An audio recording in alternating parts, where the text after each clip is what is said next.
Good afternoon, everyone, and welcome to the Northeast Clean Freight Corridors Workgroup. Our session today will be on regional freight flows. My name is Alicia Gildy, and I am the Northeast Regional Director for CalSTAR, a national nonprofit organization focused on clean transportation, and I am the chair of the Northeast Diesel Collaborative Strategic Planning Committee. And I am joined with the Northeast Diesel Collaborative team, and we are extremely excited to have all of you with us today. We have a phenomenal lineup of speakers with some really great presentations, and so I am thrilled to introduce you to who we will be having join us today. So just a quick overview of our agenda for today. I would like to bring everyone to our work group roadmap and show you how we're progressing down our path toward our workshop in the fall. And then with today's topic focused on regional freight flows, we have a really great gentleman from the Federal Highway Administration, Chip Millard, and then we have MaryGrace Parker from the I-95 Corridor Coalition and Lance Grenzeback from Cambridge Systematics, who will be talking about the regional freight flows in the Northeast and really sharing their perspectives on how this relates to our mission of promoting clean freight corridors in the Northeast. And then finally, we will end up with our discussion, and Abby Swain from EPA Region 1 will help facilitate that discussion. All right, so we'll get started here. So here's the roadmap. I presented this to you last time, and you can see that we're now on number 3, regional freight flows, and we're making some good progress. I think what's really exciting here is that our group has identified some really critical issues that we want to understand and further discuss. And by bringing some really great experts and folks that are really best equipped with the information and knowledge to talk about these topics, to really share information that's going to help us understand how, as a region, we need to move forward in promoting clean freight corridors. So you'll see here, number 4 will be our next work group call, and that will be focused on defining clean corridors. So please stay tuned for that, and we look forward to you joining us on that work group session. All right, so let's get to our speakers today. First, we're going to start up with Chip Millard, who is with the Office of Freight Management and Operations. He is with the Freight Delivery Team for the U.S. DOT Federal Highway Administration. And Chip's going to talk about the national and regional freight trends and then understanding by what mode, what are the different goods that are being moved depending on the type of mode. So this will be really interesting just to really understand from a national and then moving into the Northeast what we're looking at in goods movement and how those goods are being moved depending on the mode. Then we have MaryGrace Parker, who is the program coordinator with Freight Mobility, Safety, and Security with the I-95 Corridor Coalition.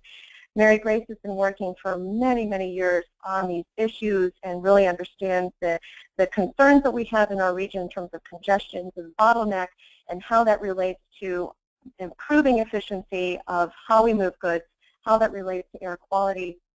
So I'm really excited about MaryGrace's participation today.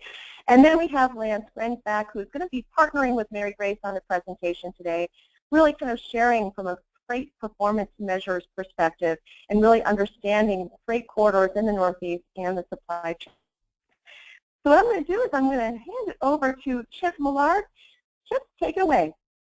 Okay, thank you, Alicia. Can you hear me? I can hear you. Sounds great. All right, actually, I'm assuming everybody else can as well. Well, first of all, I want to thank the Northeast Clean Freight Corridors Working Group for inviting me to present today. And I'm going to try to give an overview, starting out by talking about some national freight trends and then showing some national freight statistics by weight and mode by value, or by weight and by mode by value to start out here. So if you can go to the next slide. The first 2 slides that I have basically show freight data at the U.S. level. The first one shows weight of shipments by transportation mode. The second slide will show value of shipments. On this slide, I just want you to see that from 2013, what has occurred based on sampling of the Commodity Flow Survey. The values you can see there in shipments by ton, and then going to 2040, that there's pretty significant growth with basically all the modes. Some of the modes, like trucking, goes up 34.6%, rail almost 50%. Some of the modes multiple modes and mail, which is basically, I believe, intermodal rail and also parcel type of shipments that are mail, goes up well over 100%. Air-related shipments goes up over 200%. So they all go up quite a bit. Things also to note here are that trucking is a dominant mode. Ultimately, even if you have shipments that go by other modes, whether they're international or domestic, they come into the, they're, regardless of how they come in, the last mile for almost shipments is by truck, and that's a big factor, especially, and also as shorter haul shipments, most of them are by truck. So truck is very dominant. Another thing I want to point out is if you look at some of the heavier types of modes, such as water or pipeline, rail, that transport a heavy amount of goods, they tend to have relatively large numbers. Not as obviously as large as truck, but they stand out in terms of the amount of shipments by weight.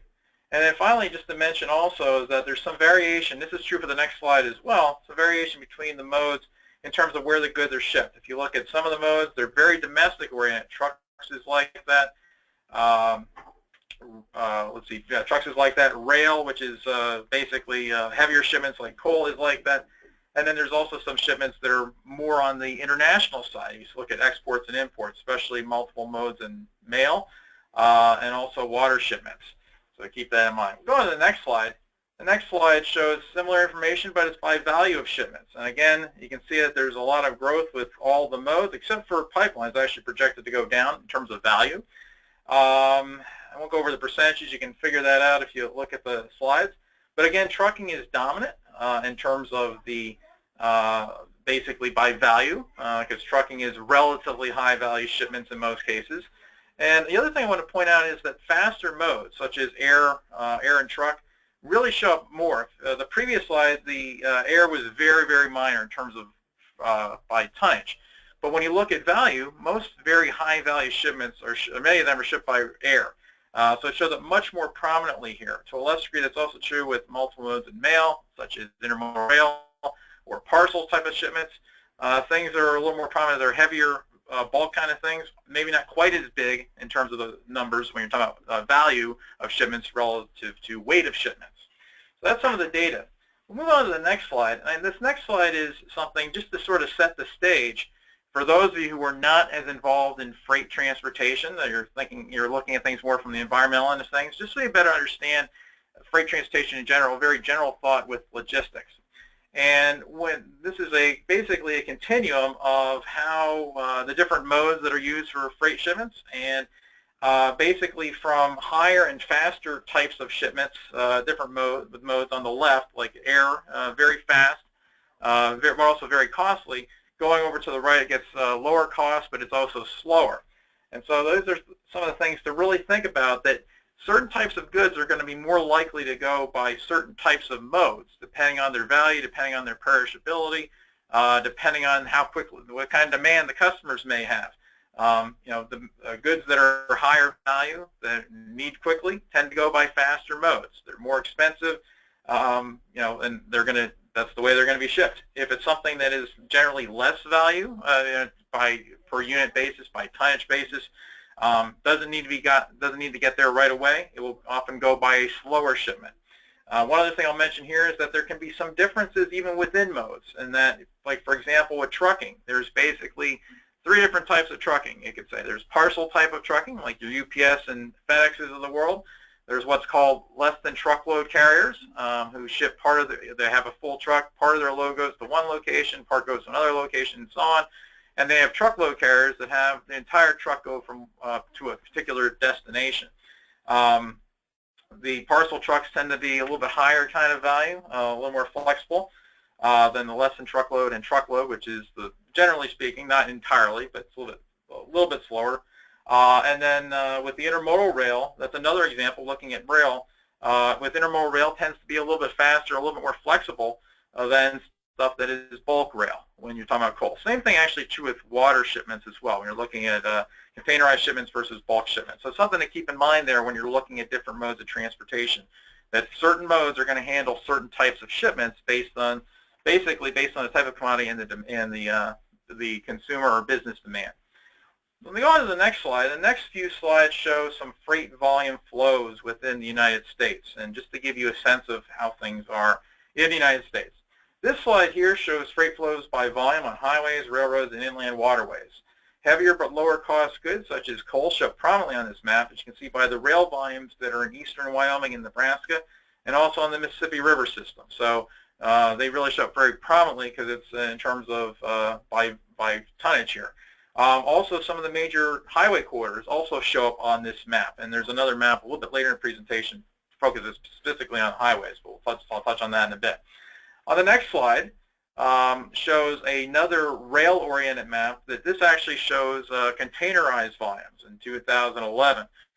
So a lot of rail shipments. There's rail shipments that are by bulk shipments, as I've already noted, but there's also containerized shipments. They're a little different in terms that, as I've already noted, intermodal rail tends to be relative to bulk coal type of shipments and similar kinds of goods. They're a little bit lighter, but they're also, the goods tend to be a little more valuable. So the need to move those goods quickly is a little bit higher. But if you're looking at this map, the volumes are generally higher with intermodal rail in the western U.S., where the greater distances between metropolitan areas make rail particularly feasible for long-haul freight shipments. Intermodal rail is generally more feasible at distances above 500 miles, or particularly that are longer than truck can travel in one way in one day. That's a big factor in terms of with intermodal versus truck, in terms of how feasible, how viable it is, and that's sort of an oversimplification, but in general, rail is much better with longer haul shipments. Shorter haul trucks oftentimes are a little bit more feasible from a business's standpoint in terms of making those shipments. So the longer distances in the west make a little more sense for intermodal rail. Move on to the next slide. The next slide shows the top 25 water ports by containerized cargo in the U.S. in 2011. And the thing that stands out here is that the dual ports of Los Angeles, Long Beach are right adjacent to each other in Southern California, are by far the largest container ports in the U.S. Individually, they are 1 and 2. Combined, they are by far the largest complex in the United States. New York on the East Coast is the largest container port. On the Atlantic Coast, a lot of that is due to New York's huge local market, also good connectivity to the rest of the United States. One thing I'll note for this, thinking about the Northeast region here, is that Boston does show up, but it's a relatively minor port, I think in part because it's a far northeast location, and it's also because of its proximity to New York. But you get a sense of where some of the major container cargo ports are in the U.S. on this map. Next slide, the next few slides will focus on the highway side of things. And this slide shows the average daily long-haul traffic on the National Highway System, the NHS, in 2011. It should be noted that long-haul movements, in this case, are defined as basically generally greater than 50 miles, based on some limitations with how the data is collected with the commodity flow survey. Go into a bit more detail with that. It should note on this map that if you look at this, the roads that are shown in red are interstate highways. They serve the bulk of the long-distance truck movements. The highest volume corridors generally connect large cities and or serve as major cross-country routes. So you can look and see, if you're familiar with the interstate network in the United States, you can almost pick out individual interstates just looking at this map, which are very significant, such as Interstate 81, Interstate 40, Interstate 80, Interstate 70 in the Midwest, Interstate 5 in California. So many interstates, very, very significant. I should note that this map does not show short-haul intra-county moves because of how the data is collected. It cannot show intra-county moves. This is just long-haul traffic, and you can see how significant it is. Keep this map in mind. This is the 2011 map. We'll move on to the next slide, which shows similar information for 2040 projected. You can see that basically the lines, same quarters, but they get thicker. And so in general, the most prominent quarters in 2011 remain so in 2040. The volumes will need to serve will get significantly greater.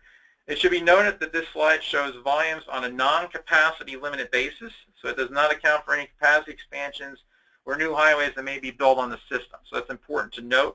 This is just based on the demand that is projected. And so it does illustrate a need in terms of, hey, that there's going to be more demand. There may be most likely a need for greater capacity on the system. So we'll move on to the next slide. The next slide shows, again, some highway-oriented items, and this is about peak period congestion on the National Highway System. And this shows in 2011. The thing to note here is that how most moderate to large-sized metropolitan areas are subject to congestion during peak periods, though the inner city quarters are generally not congested. There's some exception to that in the Northeast Quarter region, but much of the rest of the country, it's really focused in the metro areas. And mind you, some of those metro areas are pretty large in area, but a lot of the congestion is more in the metro areas rather than on the quarters between them. But if we move on to the next slide is going to show the same information projected for 2040. And you can see on this slide that many of those inner city quarters, in addition to the metropolitan areas themselves, project to be congested during peak periods by 2040. And again, like 2 slides ago, slide 9, this slide projects that there are no capacity expansions on the system. So that's important to note. But you can see that there's, if there are, assuming that the system stays as it is, a lot more congestion, and especially on many of those inner city quarters, not just in the metro areas.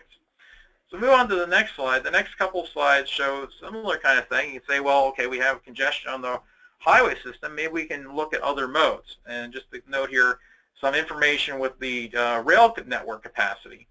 This map's a bit older, 2007, but it shows you the rail capacity relative to volumes on the freight rail system. You notice how most of the quarters are below capacity, and the quarters that are near capacity are generally west of Chicago. Some of these capacity restrictions are related to intermodal rail demand.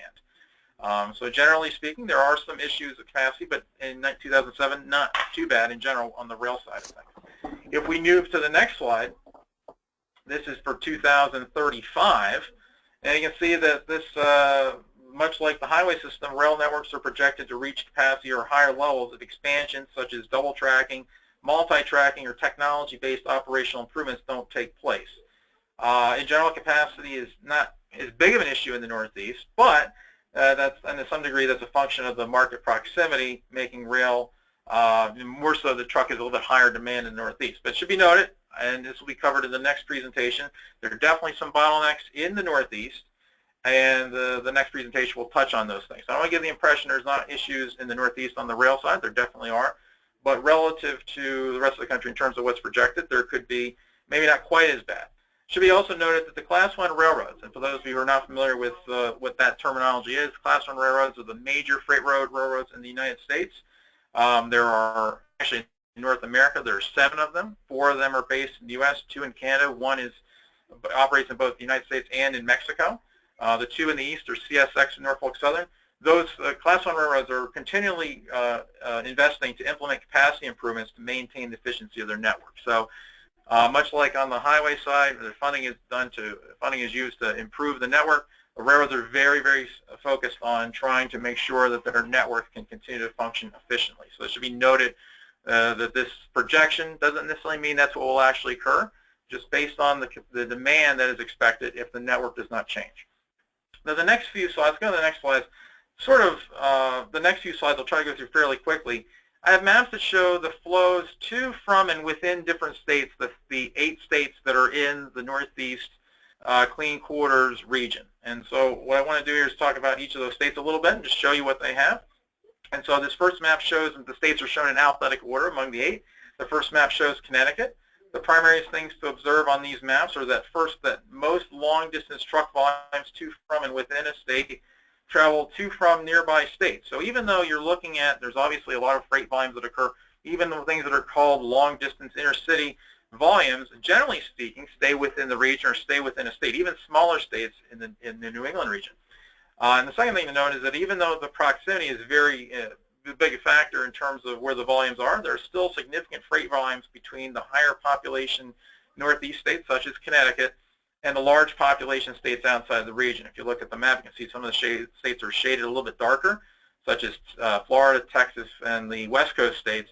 And there's a good amount of volume that goes between Connecticut and those states, even though they're across the country. But most of the volume that has an origin or destination in Connecticut either stays in Connecticut or goes to states near Connecticut in the same region. Go on to the next slide, and I'll go through the rest of these slides a little bit more quickly. This shows the Maine volumes, and Maine's far northeast location, relatively low population, keep its long-distance truck flows relatively modest. So most of the heavy freight volumes to, from, and within Maine basically stay in the Northeast region. The next slide shows Massachusetts. And you can see, despite its small size, it's true of many states in this presentation, much of the freight traveling within Massachusetts and most of the other Northeast states has an origin or destination within the state. So you can see that Massachusetts, especially Connecticut and Rhode Island, southern New Hampshire, most of it is in those regions, although again there's some freight that goes outside Massachusetts and the New England states. The next slide shows New Hampshire, and New Hampshire is a relatively low population state, so it's the volumes that show up on the map are relatively modest. But again, you can see that it's focused in and near New Hampshire. The next slide shows New Jersey, and you can see with New Jersey, the Garden State's volumes are focused primarily in the New York and Philadelphia metropolitan areas, which makes sense because where most of the population in New Jersey is located, and also in nearby eastern Pennsylvania. One other thing that I should note, again, as I mentioned earlier, these maps show the freight volumes that travel between regions. It's something that's volumes that stay within a region are not captured on these maps. So a lot of, I think in New Jersey in particular, a lot of the freight volumes stay within the same region, whether it's northern New Jersey or southern New Jersey. That's true of other regions as well. We'll stay within the region. So we'll move on to the next slide. The next slide shows New York State. And New York State, of the 8 states in the region, is by far the largest area-wise. So just noting here that New York has many significant metropolitan areas, and truck volumes generally are focused on the corridors between those markets, particularly Interstate 87 between New York City and Albany, and also Interstate 90 between Buffalo, Rochester, Syracuse, and Albany. Other corridors in upstate New York, particularly Interstate 81, Interstate 86, and Interstate 88, also serve significant intrastate flows, as do various routes in northeastern Pennsylvania. That's because of the connections between the New York City, New York metropolitan area, and western New York. So you can see again, though, a lot of the volume stays within New York or very within the general region, although some, again, does go to states outside the region. We'll go on to the next slide, which shows Rhode Island. And you can see with Rhode Island's small physical size limits the magnitude of its freight flows that are to from the region, although even there, you can see a lot of the freight flows are within the state. And there's actually a decent amount of freight flow to from the New York metropolitan area. It should not be a great surprise, and also to the Boston metropolitan area. And then finally, the final state in the list of states here is Vermont. One thing that should be noted here with all of the maps is that all of the states, particularly states such as New Jersey and New York, will also serve significant volumes of through truck traffic that are merely passing through the state. The through truck traffic is not captured on any of these state maps. That's an issue for all of the lower 48 states, but it generally is especially an issue in the central parts of the U.S. where there are between major metropolitan areas or mega regions. There's more of that pass-through traffic because they're between more metropolitan areas. One other thing I should note is that these maps are all showing for 2010, but there are projections on the FHWA Freight Office website for 2000, I believe it's 2040, projections for all of these states as well. I didn't want to include them just because for time purposes, but there are projections as well. And then finally, going on to the next slide, the last content slide here, some questions that Alicia wanted me to address, understanding and using the freight analysis framework. So there are bullet points here. First of all, FAF maps availability. All the maps that were shown in this presentation were based on FAF Freight Analysis Framework version 3. Freight Analysis Framework version 4 was recently released as far as data, but the maps have not been created yet. Those maps should be released later this year. So just to note that the FAF 3 maps are shown up. We'll have updated maps available later this year, USDOT will. The next bullet, who needs to understand the FAF? In general, many public sector or private sector, many public or private, excuse me, start over again. In general, many public sector or public sector supporting transportation professionals should have at least a basic understanding of the FAF data. But it's particularly important for transportation modelers and transportation planners at the state and regional levels to have a greater understanding of its content. The modelers, especially in terms of understanding what the flows actually are, and for planners in terms of understanding what are the implications of these long-distance freight flows on their region.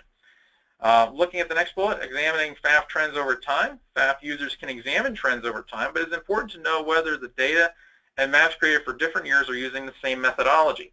There have been improvements to the FAF over the last 15 years, so comparing maps from FAF 1 or FAF 2 to those created for FAF 4 later this year may not be valid. So you can compare data, but there have been changes in the FAF methodology. So you have to make sure you're using maps that are created under the same versions of FAF to basically compare apples and apples. The next bullet there, how to use the FAF to understand and address freight congestion. The FAF is based on the U.S. Census Bureau's Commodity Flow Survey, which samples different commodities at a relatively aggregated level. The maps created by the USDOT are generally at the national or state level, but regional maps can be created if you properly utilize Commodity Flow Survey information within the FAF. So the maps that are created have been, as I showed, national or state, but you can create regional maps if you have the data, which is available online on the website. And then finally, the last bullet point, understanding understanding the FAF limitations. Let's see here, I actually skipped over a bullet. It's important to note that FAF is based on the Commodity Flow Survey, which includes county-to-county flows. It does not include freight flows within county, and it is very hard to model which routes are used for commodities that travel between nearby counties. A large percentage of freight volumes are local or regional, and some of these freight volumes are not captured in the FAF. So it's important to keep that in mind. The FAF is a great tool, especially to look at long-distance flows, but you also need to have that, supplement that with information that you have for more localized flows, information, your observations on the ground, so to speak, information that your state DOT may have, your MPO may have. But the FAF is a great tool to especially look at long-distance flows. So that wraps up my presentation, and you can look at the last slide as my contact information. If anybody has any questions, I'll be glad to answer them either in the remainder of this meeting or after the meeting. Chip, wonderful. Thank you so much. What a fantastic presentation, and that was extremely informative. And I love how you brought us through each of the Northeast states. I think that was just superb. Thank you so much for all your hard work in pulling this presentation together. Excellent. All right, so to keep going here, I would love to introduce our next speaker, MaryGrace Parker. She's going to talk to us about freight performance measures, and she will partner with Lance Grenzeback. So welcome, MaryGrace, and thank you so much. Thank you. Good afternoon, everybody. First off, I want to start off by thanking everyone for inviting us, Northeast Diesel Collaborative, folks at EPA, Abby Swain, Alicia, and others. We're really glad to be participating in this. I also want to thank Chip for that excellent presentation, and I'll be knocking at his door to get some of those cool maps he showed for the Northeast region that include our state. So really good stuff. What I'd like to talk to you about a little bit today, Chip showed you some really outstanding ways that you can look at data and sort of get pictures of what data looks like in the corner. I'd like to focus a little bit on what do we do with data. I'm an operations person by background, so I'm a little bit of a practitioner in terms of, okay, what do we do with it when we think about regional freight flows, and how are ways that we can apply it? And so what I want to talk about today, and Lance is going to tag team with me, is looking at how you look at freight data from the perspective of applying it to performance measures. And in terms of using it for performance measures, that it also brings you to thinking about how you might make investment decisions, or how you might make freight planning decisions and investments from the perspective of using that data to guide you. So if we go to the next slide, please. The first thing is, and I'm going to use supply chains as a subset of freight data because there's a lot of different aspects, commodity flow data, various different aspects that Chip referred to, but I'm going to use supply chains because I'm going to illustrate, and Lance will talk a little bit about a project we did on behalf of Federal Highway to look at supply chains in the perspective of what they do and what they mean performance measures and decision making.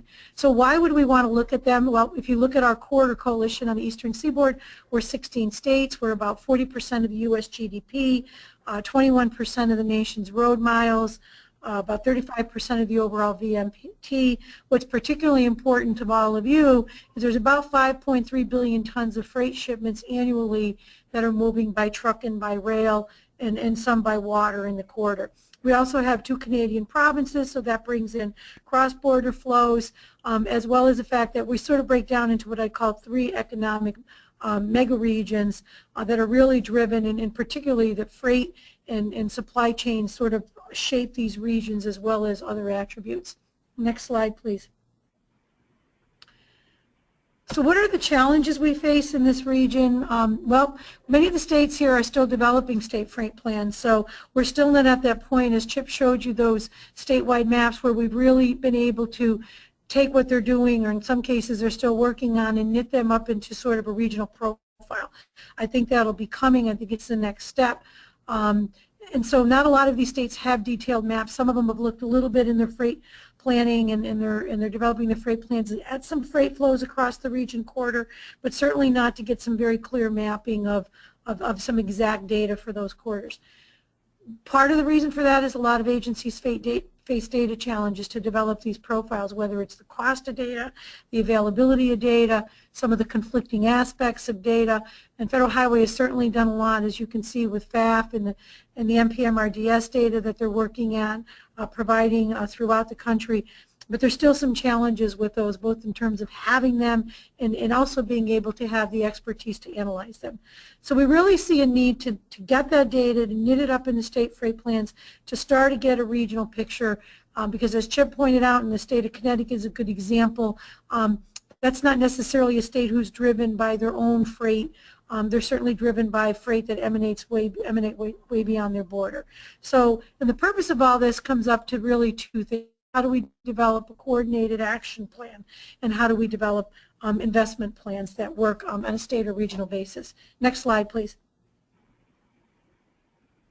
One of the things I wanted to bring in here is, so what are NEDC goals and I-95 coalition goals with respect to understanding freight data? Where do we intersect? Well, we both want to understand those to make decisions and making investment decisions. For our states, it might be a rail or a highway improvement. For NEDC, it may look at being strategic in an even more way than they've been on where they make some investments on everything from, improving diesel emissions, or looking at some infrastructure issues.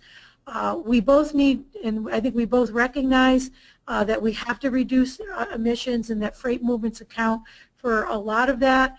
And if obviously there's some significant portions of the corridor, both for I-95 and NEDC, that are in non-attainment areas. We need to support efforts for investments that address mobility, travel reliability, resiliency, but also to include environmental impact mitigations. What are clean air projects? And those are important to the state DOTs along with the environmental agencies. And we need to encourage agencies to incorporate good data on environmental benefits as an element of their freight projects when they make their case for public-private investment. Next slide, please. So I'm not going to spend a lot of time on this map because Chip did a great job going through this, but what I want you to look at from the perspective of the Northeast is when you get done looking at where all this stuff emanates and where a lot of those red lines are, you can see there's a significant portion on the eastern seaboard. And the reason for that is about 58% of the population still lives and consumes east of the Mississippi, and about 35 to 37% of that is within the corridor states. And then I would say a subset of that, I don't have that number, but you can kind of guesstimate, is very well concentrated in the same region as a coalition in the Northeast diesel region when you start to look at it in the Mid-Atlantic and New England and North. Next slide, please. So when we look at regional freight flows, what's the purpose of it? Well, we want to make applications because we want to figure out how we can solve problems and guide investment decisions. So I'm going to use a couple of slides from a project we did a number of years ago with 5 states in the Mid-Atlantic region, New Jersey down to Virginia, and CSX Norfolk Southern and Amtrak railroads to look at rail bottlenecks and choke points. So, when you begin to look at freight flows, what you want to think about, what's the demand on your system? Where are trucks moving? Where are trucks going? In this case, looking at part of the goal of this project was to look at rail bottlenecks, but also thinking about it in terms of the idea of moving some truck capacity over to rail, build some capacity in rail, but move some of that off a truck, both to improve rail efficiency, truck efficiency, and highway efficiency. So then the next thing you do is you begin to look at what's the supply. And so when you put these two together, you can see once you layer supply on top of demand, that starts to tell you what those choke points are. So you begin to break down, okay, we've got to think about choke points and what's causing them and what are the relief that we can apply. Next slide, please. So the result, as you went through, and I'm not going to belabor, it's a very long project and a lot of work, great work done by Cambridge Systematics that's on our website, but the end result was a whole series of rail projects that would make for a more robust, efficient rail system that would build capacity and allow for some diversion of truck to rail. And a number of those projects have been completed, a fair number of these along the corridor, but it created a roadmap for the states as well as the railroads. And so when you look at things like state freight plans in the corridor, Virginia is a very good example. A lot of these projects became part of their state and rail investment program. CSX, a lot of these became the basis for what became the Gateway Corridor strategic plan for CSX, and the same with Norfolk Southern with the Heartland Corridor. But I thought this slide was particularly important for two reasons. It shows how you can turn these things into a series of projects, but what's pretty interesting here is, and a lot of you have seen the old commercial from CSX a few years from now, where they showed, you know, how far a gallon of gas takes a truck and the 436 miles it takes a train. So it certainly starts to show towards those environmental benefits or gains that can be made when you look at projects across that sort of multifaceted benefits perspective. Next slide, please. And so this is just an example. When you look at truck flows, you start to think of what some of your critical commodity corridors are, where are things being fed, and again, starts to make you think about looking at what the bottlenecks are along that region on a truck or highway side. Next slide, please. And so on the highway side, we did a similar thing looking at what the top bottlenecks were in this same corridor. And the dots on this map, if you can see them, show a compendium of projects or locations where there are truck bottlenecks that translate from travel time delay or impact travel time reliability. Now, some of these might have been physical issues. Some of them might be time of day demands. But definitely there are choke points, whether it's just congestion or whether it's some physical constraints that might, a lane drop or something that might add as volume increases to an inefficiency. But I think the key is, if you were to draw circles around these, what you would see is these bottlenecks move in strings up along the corridor. And that's pretty important when you think about a corridor perspective or a regional perspective, because you have to think in the longer terms about your system improvement. So if you fix some of these bottlenecks in the lower portion, left-hand portion, and you don't fix some of the ones in the middle or above, you may just be moving your bottlenecks to another region. And on the environmental side, that can be pretty important, because you could be fixing somebody's non-attainment problem and you could be moving a greater problem to another, in terms of air quality, to another portion of the corridor. So I think, for the perspective of some of the people on this call, that concept of fixing bottlenecks and not just moving them up the string is pretty important for the type of things that you want to achieve in your objectives. Next slide. So again, you know, you can break this down, and this is just some aspects that I want to show you, all the way down to looking at this slide and the next, actual truck travel speeds. And what does it mean when you start to look at data and you filter it down? Well, you can begin to see, even down to a local level, where your demand is, where some of your, your good efficiencies are, and where there's lack. And again, this works out very well in terms of starting to think on a local plan level, what kind of things do we need to do with intermodal connectors? We want to have a robust port. We want to deal with congestion and air quality issues around the port. So this helps to make you see, okay, if your travel speeds are decreasing, then obviously you've got trucks that are sitting there longer and their emissions are growing, as well as their inefficiencies. Next slide, please. So I wanted to give you this perspective because ultimately what we're talking about here is performance of a system. How is it working? How is it not working? Because this is going to drive you to use data in ways to think about what you need to do to try to make improvements. But I'm going to now turn this over to Lance, because he's now going to put this into his perspective of how this relates to transportation and economy, and ultimately to thinking about performance measures. Lance? Okay. Thank you. First quick observation is, when we started building the FAF network to map out truck flows, and this is about 1999-2000, people looked at those first maps and called them arterial sclerosis maps. And as I think Chip alluded to, those maps for the most part were plotted a few years ago, many of them during the recession when freight volumes were dropping. If you begin to watch CHIP's new set of maps as they're coming out of the FHWA series. I think a lot of those red lines are going to get thicker. And so for those of you who are worrying about public sector investment in the freight system, in the highways and rail system, or if your carriers looking at investment in your operations, the good news is that there's going to be plenty of work out there for you, because I think a lot of the congestion, the red lines are going to get thicker and heavier. A lot more bottlenecks are going to show up. So there's full employment out there for those of you who are worrying about freight transportation programs. What I wanted to do with this first slide is to point out the sort of logic of a lot of what we're doing with this data. For the most part, we're starting at the bottom of this chart. You're basically painting a picture, as people have done for a number of years, on the condition of the highways and the rail lines and the volume of traffic that moves over them. And the reason for doing that is to basically say, if I want to make an investment, I want to improve a rail line, I want to improve a highway, I want to invest in a cross-dock operation. The question is, does that investment change as you're moving up to the next level? Does it change travel time, reliability, cost, or the connectivity of my services? And with the FAF data and a lot of the new tools we have out there, we're beginning to look at what happens when you change the highway system or the rail system and what it does to travel time and reliability.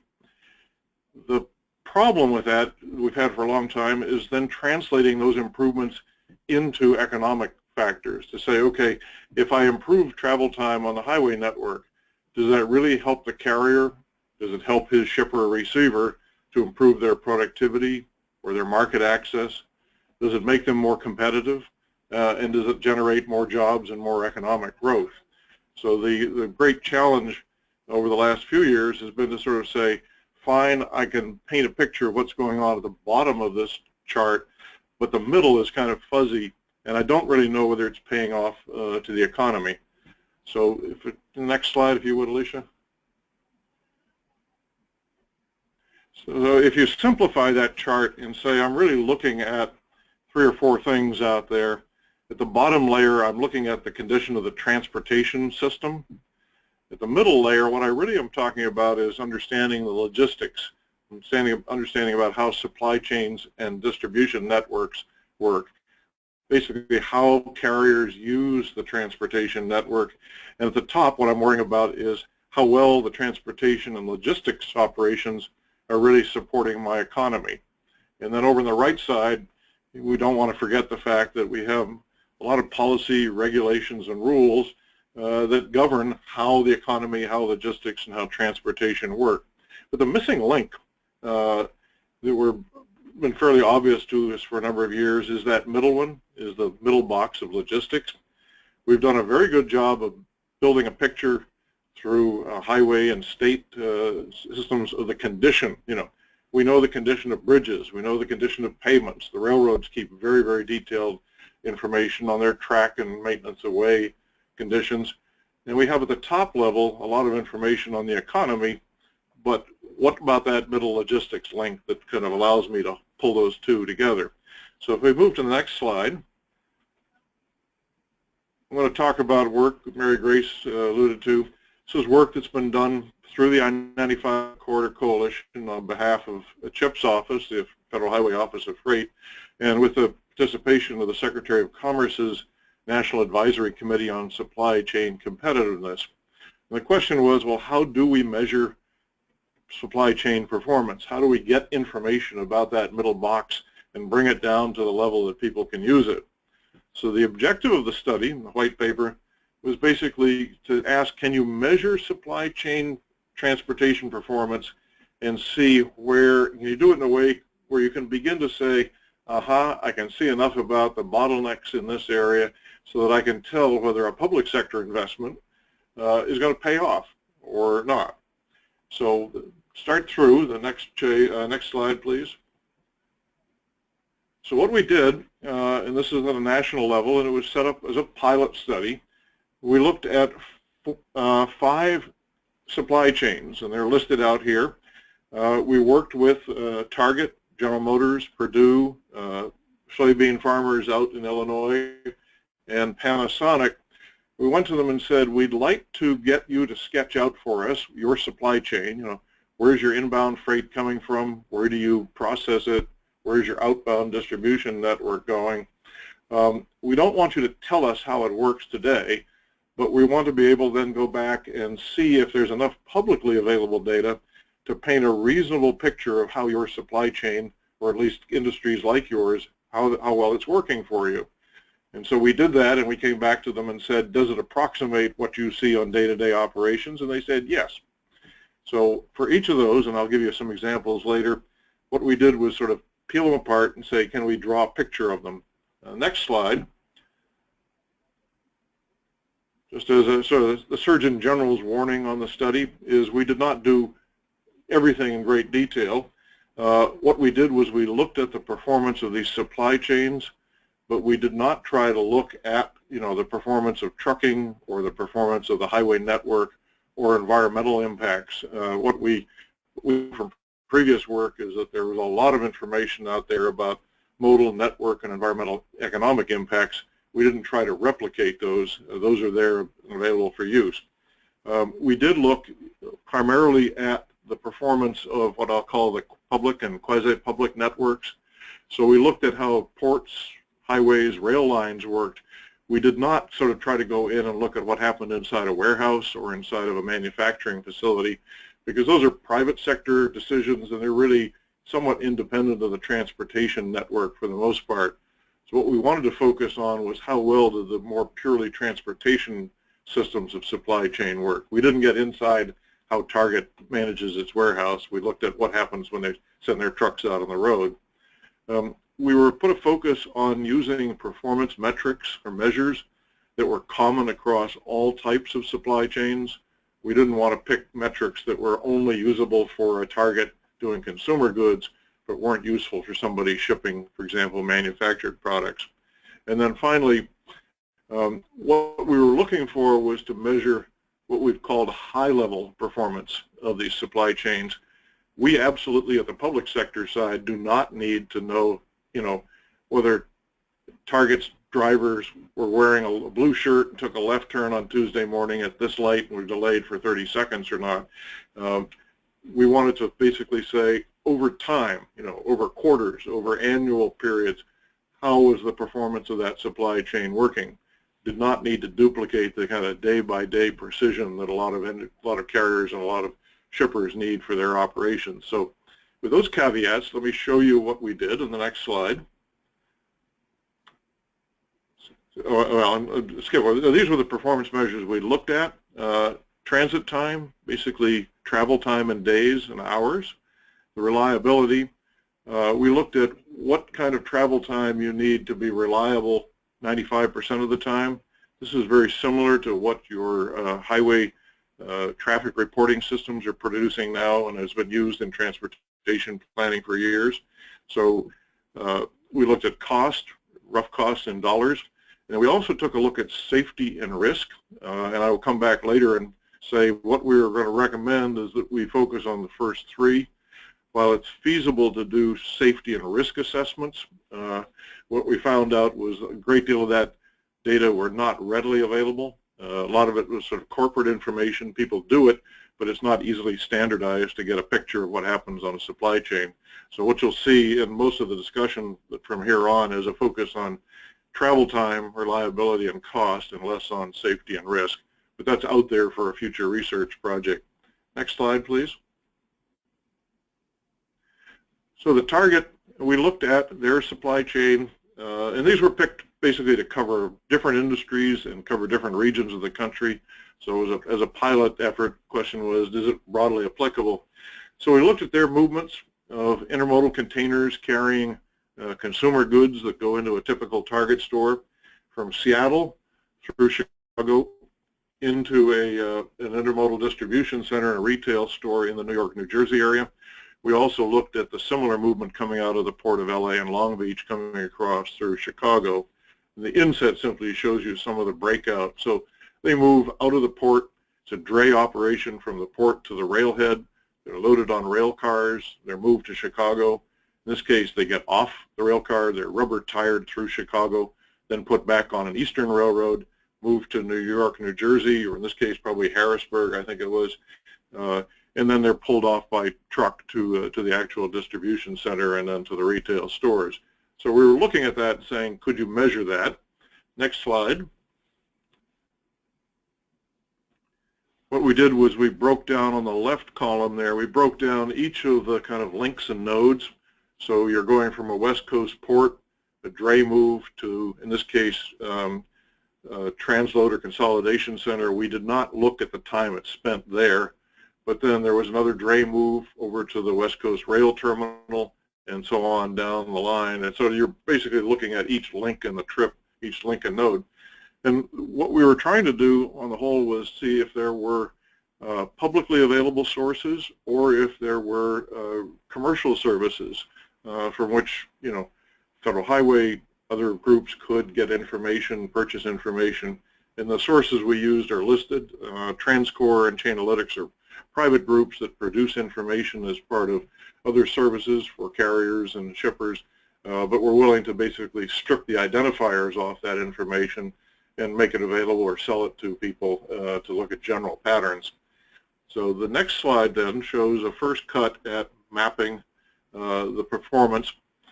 So what you see there, for example, the dwell time at the port in Los Angeles of a container was roughly 36 hours, but it could stretch to as many as 86 reading across there. The dray move from the port to the consolidation center was typically an hour, but with congestion, it could come up to an hour and a half. So we worked through all of those, looking at the dray moves, the time in the terminals, and the rail moves. In this particular case, we looked at the Seattle to Chicago rail moves, and the data were there, and they were very sufficient. We didn't have enough money in the study budget to pick up and buy the data from Chicago onto the east. That's why you see the asterisk there. But that data would certainly be available if you wanted to do a full sort of blown case of this sort of thing. But we were able to pick up and estimate the total cost. So you're looking at here a rail move, a truck combination of rail moves from Seattle to Chicago and then on to New York that basically cost people around $5,000. And we went back to Target's logistics folks and said, you know, is this approximate to what you experience and to what other retailers moving similar kinds of goods across the system would experience? And they said, yeah, it is. So it worked pretty well there. The next case study in the next slide I'm going to talk about is one that's a little closer to the sort of East Coast experience and the sorts of things you're looking at in New England. This one was working with Purdue. We basically said we want to look at what happens when you move from a manufacturing plant. This is in case they're producing chickens and, you know, and consolidating them from the farms down in the Delmarva Peninsula, and they're shipping them by refrigerated truck up to markets, in this case in New York for distribution in Queens. So this is basically chicken parts moving up for the food products industry, and this is all fresh food that has to be moved pretty reliably. So the question was, is all highway, no rail involved in this system, so what can you do with this? So the next slide. What we did in this case is we mapped out the routes that Purdue and the other truckers said they used usually. If you remember back to the maps that Chip and MaryGrace showed you, we have information on the volume of trucks moving up on those roads, but very little on how that volume, how speeds affect individual supply chains. In this case, we then dipped into the Federal Highway's new database that maps and tracks truck and car travel speeds by road segment. It has one of the most awkward acronyms I run into for a while. It's the NPM-RDS. It will take you a week to learn how to say that properly. But it's a very efficient tool to look at typical travel speeds by link. So what you can do is basically say, I drove road A to road B to road C, and you can look up and see the typical travel times on those road links by time of day, and then you can chain them together to say, what's my overall travel time and travel speed there? And in this case, we use Chainalytics commercial data on typical costs for refrigerated truckload operations on the East Coast to guesstimate the cost of these things. So again, the next slide then gives you a summary of what that would show. If you do all the number crunching, they've got two moves in there. They go from the production facility, it takes about an hour and a half, and then they consolidate in their wear facility there. And then when the truck leaves there, on average it takes 3.7, so 3.5, a little more, 3 3/4 hours to get from the area in Delaware all the way up to the big warehouse in New Jersey. So typical trip overall, end-to-end, 5.3 hours. Now, an individual chicken part may take longer because it may sit in the production or consolidation facility. Again, we didn't try to dip into Purdue's operations, wanted to focus primarily on the roadside pieces. But if you look then at the reliability, so you can look at average travel times, but the NPM RDS data also tells you what the best and worst times were. So you're able to go through and crunch numbers, and on average you go from 1.6 to 1.8 hours at a slow day. On the longer move, from 3.5 to 4.5 hours. So your trip on average, instead of being 5.3, could go to 6.2 hours or even more, and that is reflected in the cost. In 2013 dollars, which still in the recession period, so there was demand there, this trip is looking at about $1,500. And so the issue would be for you over time.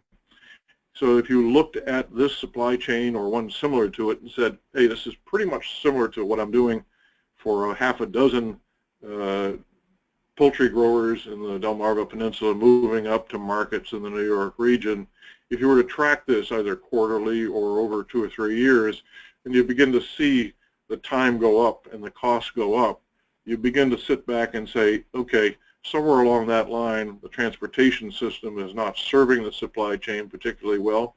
The costs are growing up, and those costs then get passed along up the supply chain to the supermarkets and then to you as a consumer, and that is beginning to make it more costly to live in the New York, New Jersey area, and if you're in there and doing business, to make it more costly for you to do business where you're paying your employees.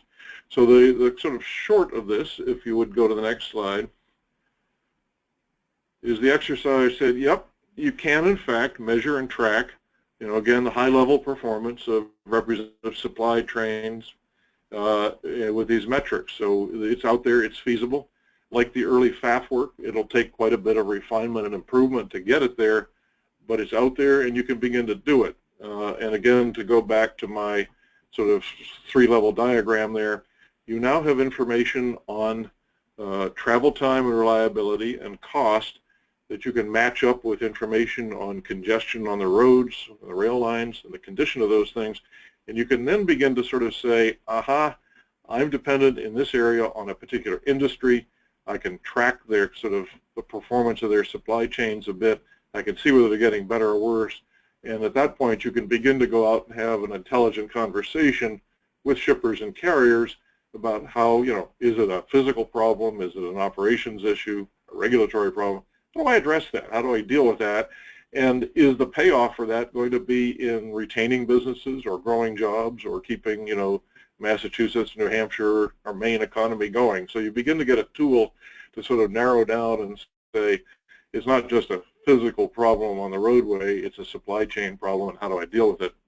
Now, I will warn you, MaryGrace's phrase is, at this point, you can do this, but the data are pretty substantial and some assembly is required. Cost data is out there. The safety data and risk data you can estimate. At this point, we didn't think it was easy to pull it together and get numbers, but I think the sort of other thing we heard from carriers and shippers was if you go to talk to them on a regular basis and saying, how well do you feel your supply chain is operating, what risks do you anticipate, you can get qualitative information to back up the numbers that's really quite good. And people will tell you, I feel good about this, or the labor situation on the West Coast is going to be so iffy that I'm going to anticipate problems in the next 6 months. So the core of what we learned from the study is that the data are out there and you can move that next level. So I'm going to shift now to the next slide and let MaryGrace talk for a minute about how the kind of information on general traffic flows, on truck flows, on rail flows, and now this kind of new capacity to begin to sort of narrow it down to say how does it affect supply chains in your economy, how that might be of use for the coalition and the NEDC. MaryGrace? So just a couple things that came off of my top of my head, and Lance thinking about this, is from the coalition's perspective, you know, we see a need to look at state freight plans to understand how to sort of knit them across the corridor. It makes sense to our states. They have enough proximity that they need to move in tandem together. There's certainly an importance to assess with states what type of projects might create benefits that are realistic and measurable. I always stay away from the word, when you talk about assembling projects with states, don't use the word prioritize. It stops everybody dead in their tracks, because then they're worried about whose project's going to be number one. If you can just start to work on what's that list of projects that make sense on a region or a quarter basis to produce benefits where there's some gain all, some gain some, there's a value. And then the last part is there's a need to establish ultimately that list, because your goal is to improve the freight corridor and to look at what they might achieve, whether it's travel time reliability, reduce congestion, or for this group, improved air quality. So that was sort of my areas where we're working, and that we can see NEDC potentially having an interest when you start to look at reduced congestion and improved air quality. But if I were to break it one step further to say, what does all this data mean to all of you? I think if you look at the work you've done with investments in looking at where you want to look at things like citing cost-effective alternative fuel and layover facilities, things like those equipped with CNG or shore power to reduce emissions and to improve livability, understanding where the congestion is, understanding where there may be a bottleneck that may, you know, be a problem you just don't want to push someplace else. So you might have to think about multiple points of investment. To Lance's the examples he used on supply chains, you know, for a shipper, it's about the supply chain. It's the O and the D and the cost in between. So if you have SmartWay partners that are looking at all these issues, including what they may be gaining for themselves when, you know, a reduction in their travel time, when their supply chains are changing, so where they're going to be moving, and where you might want to think about how you site facilities. We tend to look at things today, you know, based on maps of states that have rest areas and truck stops that were built 25 or 50 years ago. So understanding supply chains and movement and freight is really important, even down to the level of what you Diesel Collaborative, and I think that's an area where transportation, coalitions, state agencies, NEDC can begin to work together, is where do you start to look at, for example, citing some of these facilities that are driven by data decisions and not just where land use may be occurring today, based on, again, on 25 or 50-year-old suppositions. So those are just some thoughts I'll leave you with in parting. Again, I want to go to the next slide. Our contact information is there. But, you know, welcome questions. I know we're sort of nearing time. You can always reach out to myself or Lance if you have questions about what we're doing or the stuff we presented today. But, again, thank you.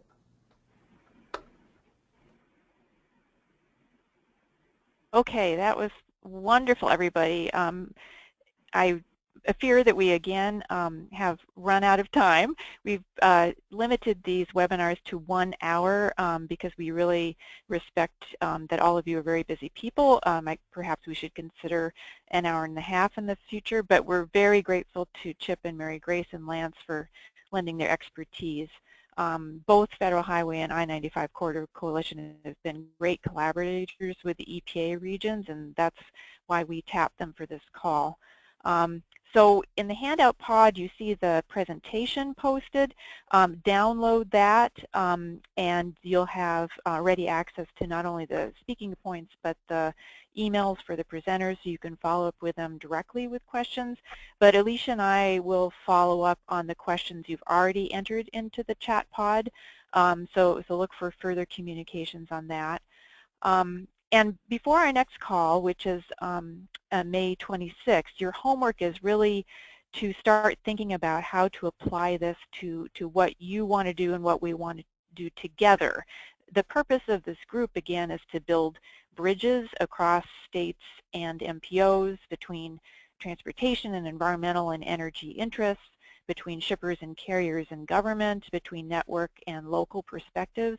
All that in order to improve our ability to really pull together for greater efficiency and the common good. The common good in terms of dollars and environmental quality and resource conservation. So this means we need to set some priorities and coordinate our investments. So the homework question is, how can we harness this sort of data to advance that goal? Anyway, be thinking about that and look for an Outlook invitation from Alicia to our May 26th call. Alicia, do you have any final remarks? No, thank you so much, Abby. You did a great job summing up and giving out our homework assignment. And I know a lot of you are eager to ask questions and participate, and we will, maybe what we'll do is think about our next call being a 90-minute session so that we have more time to discuss. So thanks for your patience, and we do want to be mindful of all your schedules, and thanks again for our parents, and we will be talking to you on May 26th, and we're looking forward to it. So thanks, Abby, thanks, panel team, and have a wonderful rest of your week. Okay, thank you. Thank you. Bye-bye.